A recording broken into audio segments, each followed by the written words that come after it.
8 women and children from a Central American caravan entered U.S. territory to seek asylum on Monday, sparking celebrations among companions after a month-long trail across Mexico that led President Donald Trump to demand changes in the law. Carrying scant possessions, the asylum seekers walked through a door into the San Ysidro port of entry on the bidding of a Customs and Border Patrol CBP officer. The first to enter were part of a small group from the caravan who Mexican officials let walk over a pedestrian bridge on Sunday and who have been camped at the San Ysidro gate ever since, when the CBP said the facility between Tijuana and San Diego was saturated. A larger group of about 150 people has not been let onto the bridge and was preparing for a second night sleeping in an open plaza on the Mexican side. Hoping they would also be let through to make their case, members of the group pumped fists and cheered when they heard some of their companions had crossed.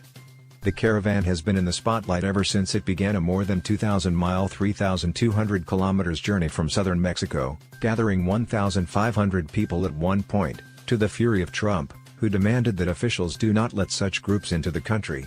His administration's hands are tied, however, by international rules obliging the United States to accept asylum applications. Despite Trump's threats, earlier on Monday Vice President Mike Pence admitted the caravan members would be processed in line with the law, fleeing what they say are death threats, extortion and violence in neighborhoods controlled by the powerful Mara street gangs. Once in the United States, the asylum seekers must convince officials they have reason to fear returning home.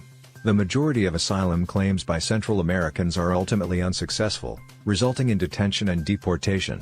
The Trump administration says many claims are fake, aided by legal loopholes. By the time it reached the U.S. border, the caravan had dwindled to a few hundred people, but was still large enough to prompt comments from Trump and Pence on Monday.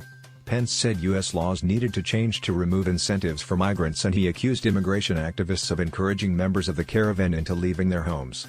Asylum seekers must demonstrate a well-founded fear of persecution at home, most often from a state entity. Central Americans fare badly in such claims because the state is rarely seen as directly responsible for the life-threatening situations they leave behind. U.S. border authorities say some people associated with the caravan were caught trying to slip through the border fence. On Monday, Trump railed against a system that may see some of the caravan members freed in the United States until their cases are resolved, because a shortage of beds at detention centers and rules that limit how long women with children can be held. Please subscribe on our channel to see more interesting news. Thank you.